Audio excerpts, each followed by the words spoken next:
Good morning बच्चों। चलिए third language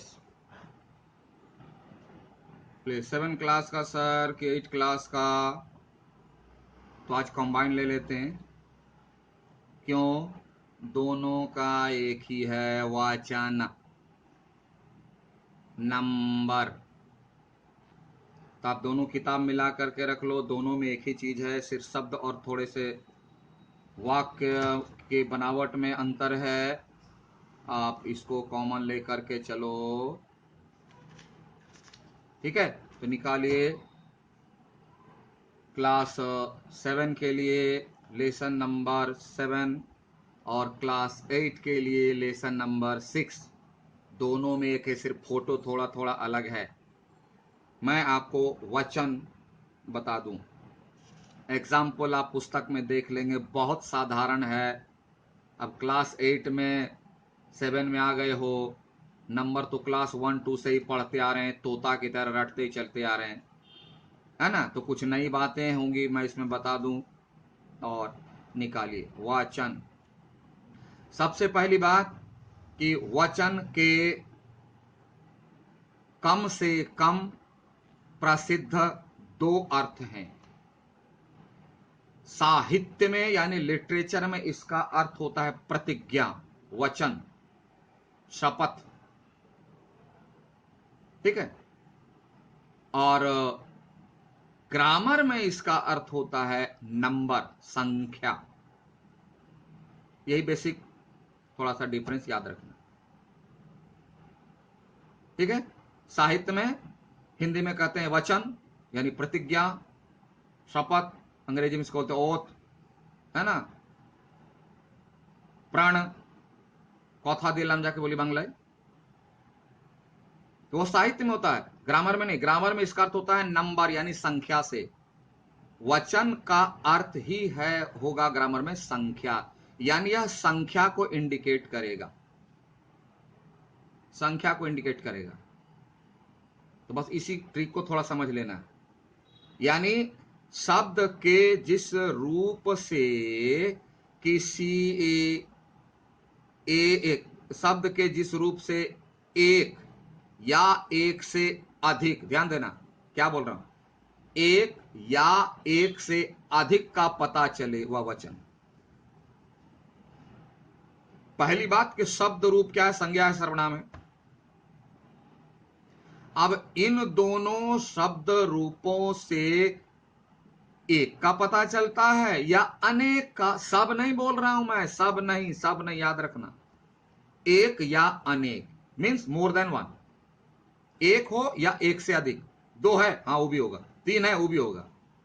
एक अलग, एक के बाद 2 3 4 वो सब अलग। तो जिस संज्ञा या सर्वनाम के शब्द रूप से एक या अनेक का बोध हो उसे वचन कहते हैं। तो इसी परिभाषा में देखो 2 पार्ट है, एक या अनेक, यानी एक का बोध हो तो एक वचन और अनेक का बोध हो तो बहुवचन। समझ में आ रहे? पहले होता था संस्कृत वगैरह में, अभी भी है द्विवचन, 2 एक, 2 और अनेक। बोले बीच वाला 2 क्यों रहे, जैसे एक वैसे 2, तो इसको भी एक में ला दिया गया और एक से अधिक को बहु में ला गया। बहु में दीर्घ मत देना, दीर्घ उ नहीं तो हो जाएगी घर की बहू, हर्ष उका, बहुवचन। बहु बहुत जैसे लिखता है ना, बहुत त को हटा दीजिए, बहुवचन। यही है एक वचन बहुवचन। अब इसी परिभाषा से निकली, अगर अब इसको दो भाग में बांटना है, आप लिख लीजिए। जिस संज्ञा या सर्वनाम शब्द रूप से एक का पता चले उसे एक वचन कहते हैं। फिर इसी को रिपीट कर रहे हैं। जिस संज्ञा सर्वनाम के शब्द रूप से अनेक का पता चले बहुवचन। सिंपल है। बुक में भी अब क्लास 7 वाले में उदाहरण देख लेना आप, है ना। इसको भी उदाहरण देख लो, बहुत सारा उदाहरण है दिया हुआ, बहुत, एक पेज का तो है, मुश्किल से 10-20 है ना। लड़का तो लड़के, पंखा पंखे, सब याद कर लीजिएगा, कुछ है नहीं, ये तो चटनी भी नहीं है, नहीं। बस 7 का, 8 में भी वही है, लेकिन 8 में थोड़ा सा बढ़ा हुआ है, क्या कि बहुवचन का प्रयोग सिर्फ अनेक के लिए नहीं होता है, कुछ और के लिए भी होता है। क्लास 8, थोड़ा सा आपको page number 34, class 8 page number 34, कि बहुवचन का प्रयोग सिर्फ अनेक के लिए नहीं होता है, और के लिए भी होता है। ये और में कौन कौन सी बातें आती है यहां दिए। नंबर 1, बुक निकालिए देख लीजिए। 7 वाले भी ध्यान दोगे तुम्हारे लिए फायदा होगा, कहीं हम पूछ देंगे तो बस बोलोगे sir this is out of syllabus, no this is inside the syllabus, है ना। I will not listen that time your plea और एक्यूज, नो। किसी शब्द के एक वचन से बहुवचन में बदलने के लिए संज्ञा के साथ साथ क्रिया के रूप में भी कुछ बदलाव आ जाता है। आप यहां याद रखिएगा, बहुत सारे शब्द ऐसे होते हैं, तो जिस शब्द को रूप को देखोगे, शब्द रूप को देखोगे तो पता ही नहीं चलेगा कि या जो एक वचन में है कि बहुवचन है। तो इसका कंफर्मेशन मिलेगा आपको क्रिया से। जैसे आपको कोई बात समझ में नहीं आती है तो घर में आप अपने पेरेंट्स से पूछते हो, लाइव क्लास है टीचर से पूछते हो, पढ़ाई से रिलेटेड। अगर संज्ञा सर्वनाम के शब्द रूप से समझ में नहीं आता है, क्रिया से पूछ लो। क्यों? क्रिया हेड है, वाक्य के लिए मुख्य है। बिना क्रिया के वाक्य नहीं बनता, क्रिया है या सहायक क्रिया है होगी। बिना सिर का आदमी देखा है? उसे आदमी नहीं कहते, अगर देखा तो उसको कहते हैं भूत, आदमी नहीं है वो। उसी तरह बिना क्रिया के वाक्य नहीं बनता, उसको है तो कहते हैं वह वाक्यांश हो सकता है, पूर्ण वाक्य नहीं हो सकता है। तो बहुत सारे शब्द ऐसे हैं वाक्य में जिसके शब्द रूप को देखकर पता नहीं चलेगा कि यह किस वचन में है। तो इसका पता लगाने के लिए आपको क्रिया के रूप को देखना पड़ेगा। रहा है एक वचन, रही है एक वचन, रहे हैं बहुवचन में आ गया। तो क्रिया से आप पता लगा लीजिए। फिर दूसरी जगह है कि बहुत सारे शब्द ऐसे हैं जिसका बहुवचन में प्रयोग करो या एक वचन में प्रयोग करो, रूप बदलेगा नहीं, वही रहेगा, क्रिया बदलेगी लेकिन उसका रूप नहीं। जैसे लड़का लड़के, पंखा पंखे, तो पंखे नहीं बदलेगा, वो पंखा ही रहेगा। जैसे देखो पेज नंबर 34,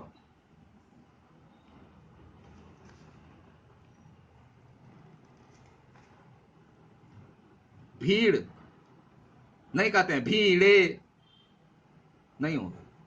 पानी पानिए नहीं होगा। पेड़ पेड़े नहीं, वो तो खाने वाला पेड़े हो जाएगा, नहीं होगा। बादलें नहीं होगा। घरें नहीं, घरों होगा।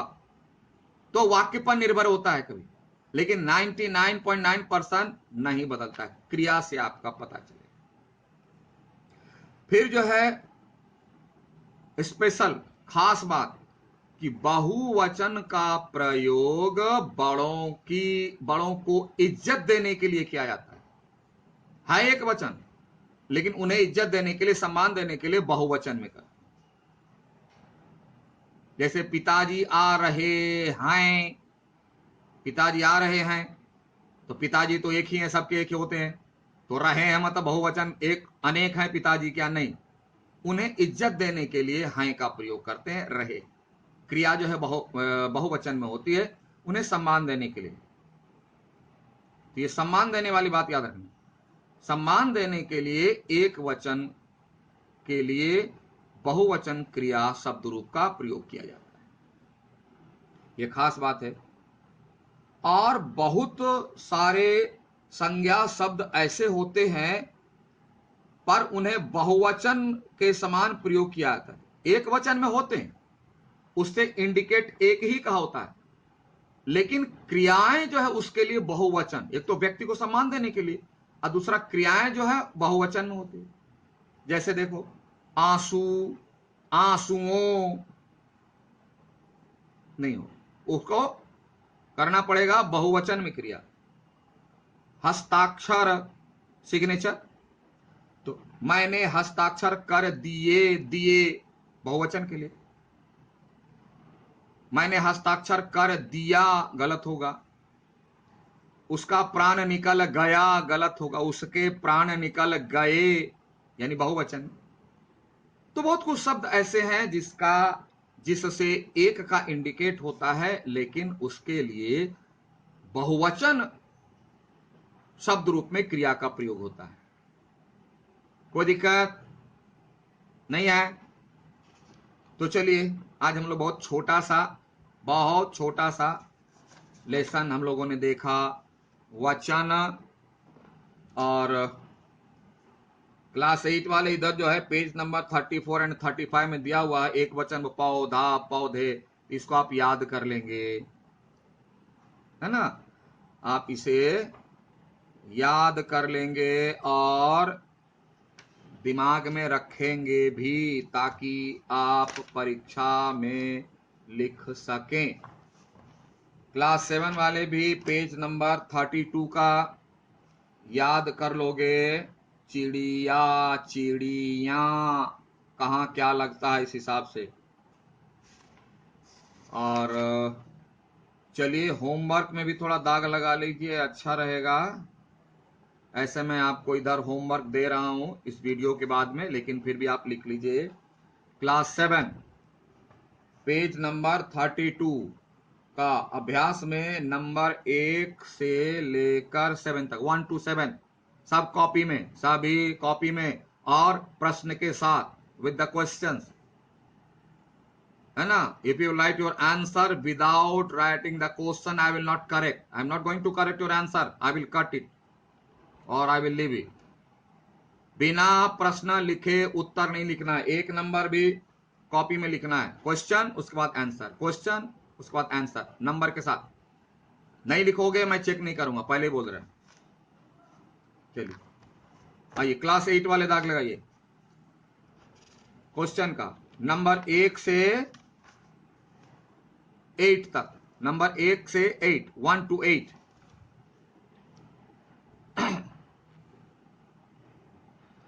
1 को छोड़ दो, 1 को नहीं लिखना, मौखिक है, बताइए, ऐसा नहीं। 2 से, नंबर 2 से 8 तक कॉपी में विथ क्वेश्चन। क्वेश्चन नहीं रहेगा लिखा हो, पहले ऊपर क्वेश्चन लिखोगे, उसके बाद आंसर लिखोगे। क्वेश्चन नहीं रहेगा, मैं छोड़ दूंगा, नहीं जांचूंगा। ठीक है, बात समझ में आई? और नहीं समझ में आई तो इधर देखिए, दोनों क्लास के लिए मैं होमवर्क दे रहा हूं। Okay, thank you, have a nice day.